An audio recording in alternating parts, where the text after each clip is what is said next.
नमस्कार साथियों, आपका स्वागत है पब्लिक 24/7 यूट्यूब चैनल पर। आज हम आपके सामने एक विशेष चर्चा लेकर आए हैं। इस चर्चा का विषय है बजरंग दल और पीएफआई में तुलना। इस चर्चा के लिए हम आए हैं सूद साहब के साथ। सूद साहब, आपका स्वागत है। जी नमस्कार, शुक्रिया। सूद साहब, ये जो विशेष चर्चा है कि पीएफआई और बजरंग दल दोनों अलग अलग संगठन हैं, दोनों के अलग अलग आयाम हैं। इन दोनों में जब तुलना की बात आती है या कंपैरिजन करते हैं या इनको इक्वल तौर पे ट्रीट करने की बात आती है, तो आपको क्या लगता है, क्या पीएफआई और बजरंग दल की तुलना हो सकती है? देखिए, ऐसा है, पीएफआई एंटी नेशनल ऑर्गेनाइजेशन है जी, जिसको बाहर से फंडिंग होती है, जो बिलीव करता है टेररिज्म में और जो बिलीव करता है इंडिया को डिस्टेबलाइज करने में। और जहाँ तक बजरंग दल की बात करें, बजरंग दल एक नेशनलिस्ट ऑर्गेनाइजेशन है, इसको बाहर से कोई फंडिंग नहीं आती, ये इंडिया को कहीं भी डिस्टेबलाइज नहीं करता, कहीं भी टेररिज्म में डील नहीं करता। इनका कंपैरिजन बनता ही नहीं है जी, कोई कंपैरिजन नहीं आपस में। पीएफआई के लिंक है आईएसआईएस के साथ। पीएफआई केरला से और बाकी जगह से लोगों को सिलेक्ट करता है, लड़कियों को टॉर्चर करता है और उनको कन्वर्ट करके भेजता है अफगानिस्तान या बाकी कंट्री में आईएसआई में रिक्रूट करने के लिए और टेररिज्म करने के लिए। बजरंग दल ऐसा कोई काम नहीं करता। पीएफआई के बहुत से एक्टिविटीज़ हैं जिसके ऊपर इंडिया ने बैन लगा दिया है, और बैन इसलिए लगाया कि ये इलीगल फंड कलेक्ट करते हैं, हवाला में डील करते हैं, टेररिस्टों के साथ लिंक है इनके, पाकिस्तान के आईएसआई के साथ लिंक है, साथ में टर्किश इंटेलिजेंस एमडीआई उसके साथ इनके लिंक हैं, और साथ में इनके लिंक है आईएसआई के साथ।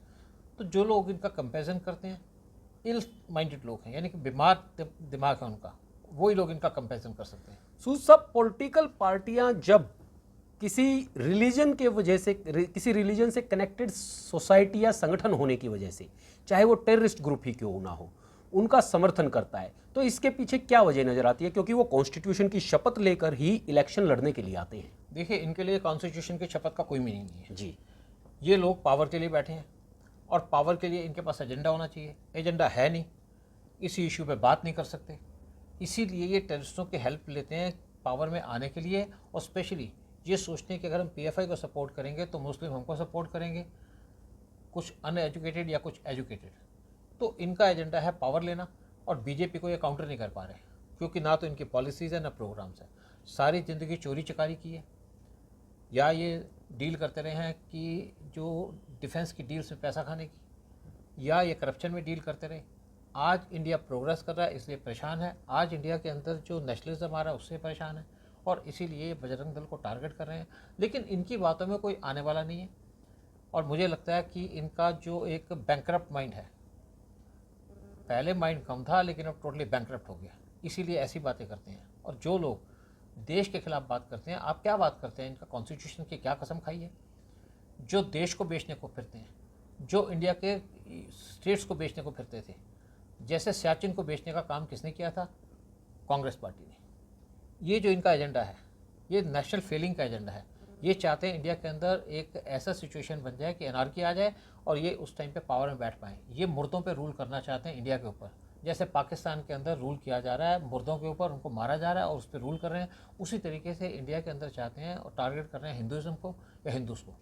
एक इनका फेल्ड एजेंडा है। सूद साहब, बजरंग दल जैसा संगठन जिसने एग्रेसिवली प्रदर्शन भी करता रहा है, एग्रेसिव प्रदर्शनों में वो शामिल भी रहा है, तो क्या एग्रेसिवली प्रदर्शन करने की वजह से इस इक्वलिटी को वो लोग देख रहे हैं? देखिए, एक्चुअली मैंने कहा ना कि इनका एक एजेंडा ये है कि ये मुस्लिम अपीसमेंट का काम कर रहे हैं। जी, ये सोचते हैं मुस्लिम को अपीस किया जाए, और इसलिए बजरंग दल का नाम लेते हैं। बजरंग दल ज़रूर शायद किसी को थप्पड़ मारता होगा। जी, थप्पड़ किसको मारता है? जो लोग यहाँ पे लव जिहाद में डील करते हैं, लड़कियों को किडनैप करते हैं। लेकिन बजरंग दल ने आज तक कोई ऐसा काम नहीं किया जिसके ऊपर इसको बैन करने की बात की जाए। तो ये जो इनका एजेंडा है, स्पेशली मैं बात करूँगा कांग्रेस पार्टी का, जी, इनका एजेंडा है एंटी नेशनलिज्म, क्योंकि इनकी लीडरशिप की बैंक्रप्सी हो चुकी है। इंदिरा गांधी इसी पार्टी की थी जिसने नेशनलिज्म के ऊपर बहुत काम किया। राजीव गांधी ने भी कई अच्छे काम किए, कई बुरे किए, वो एक अलग इशू है। लेकिन ये मनमोहन सिंह के टाइम में जब यहाँ पे गवर्नमेंट थी तो मनमोहन सिंह के पीछे ये अलग टाइप का एजेंडा लेके चलते थे, देश को बेचने की बात करते थे। जैसे इन्होंने 2008 में चाइना के साथ एक एग्रीमेंट किया कांग्रेस पार्टी ने देश को बेचने का, और उस तरीके से अब ये आउट ऑफ पावर हैं, और आउट ऑफ पावर रहने से ये टोटल फ्रस्ट्रेट हो चुके हैं। 2 बार ये इलेक्शन लूज़ कर चुके हैं और तीसरी बार इनको कोई उम्मीद नज़र नहीं आ रही। इसीलिए इस टाइप का एजेंडा लेकर सामने आ रहे हैं कि किसी तरीके से बाउंस बैक कर जाएं पावर में, मुस्लिम की वोट लेकर के। सूद साहब, सेकुलरिज्म की आड़ में अपीजमेंट की जो पॉलिटिक्स होती है, उस पॉलिटिक्स को स्टार्ट करने वाली पार्टी तो कांग्रेस रही, लेकिन आज जो विपक्ष में जितनी भी पार्टियां हैं वो अपीजमेंट की पॉलिसी को उसी तरीके से फॉलो कर रही हैं जैसे कांग्रेस फॉलो करती थी, और कई बार उससे भी ज़्यादा आगे बढ़कर काम कर रही हैं। तो ये जो इनका प्रयास है या ये इनका कंपटीशन है अपीजमेंट को फॉलो अप करने का, इसमें आपको क्या लगता है कि इस रेस में कौन सी पार्टी जीतेगी? देखिए, सारी जितनी पार्टीज हैं, चाहे कांग्रेस ले लो, चाहे समाजवादी ले लो, चाहे केसीआर की पार्टी ले लो, चाहे केजरीवाल की ले लो, ये सारे के सारे 20% मुस्लिम्स पे अपने साथ लेके जाना चाहते हैं और एक मुस्लिम पे लड़ रहे हैं, उन्हीं की वोट लेना चाहते हैं। तभी इनका अलायंस नहीं होता, क्योंकि हर एक पार्टी के अलग अलग मुस्लिम अलग अलग जगह में हैं, और ये दूसरी तरफ से कुछ कास्टिज्म के ऊपर उस पर फ़ायदा उठा रहे हैं, या कुछ लोग जिनको मिसलीड करके फ़ायदा उठा रहे हैं। और इसी तरीके से बजरंग दल हो, चाहे शिवसेना या बाकी ऐसी पार्टियां, उसको ये एक तरीके से टारगेट करते हैं कि इनका अगर हिंदू नाम है तो मुस्लिम शायद इनको सपोर्ट ज़्यादा करेंगे, इसीलिए इस टाइप की बातें करते हैं। लेकिन मुझे नहीं लगता इनकी ये बातें इनको कोई सक्सेस दे पाएंगी पॉलिटिकल कैरियर के अंदर भी। सूद साहब, बहुत बहुत धन्यवाद आपका, बड़े ही महत्वपूर्ण जानकारियाँ दी हैं। साथियों, इस विषय को समझने की ज़रूरत है कि पीएफआई और बजरंग दल दोनों में बहुत बड़ा अंतर है। पीएफआई एक टेररिस्ट ऑर्गेनाइजेशन है जिसने टेरर फैलाने का काम किया है, जो विदेशों से फंडिंग लेता है और भारत विरोधी गतिविधियों में संलिप्त रहता है।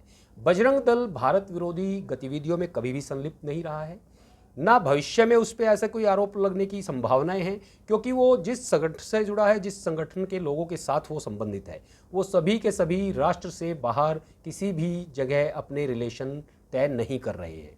यही बड़ा महत्वपूर्ण विषय है। जय हिंद, जय भारत।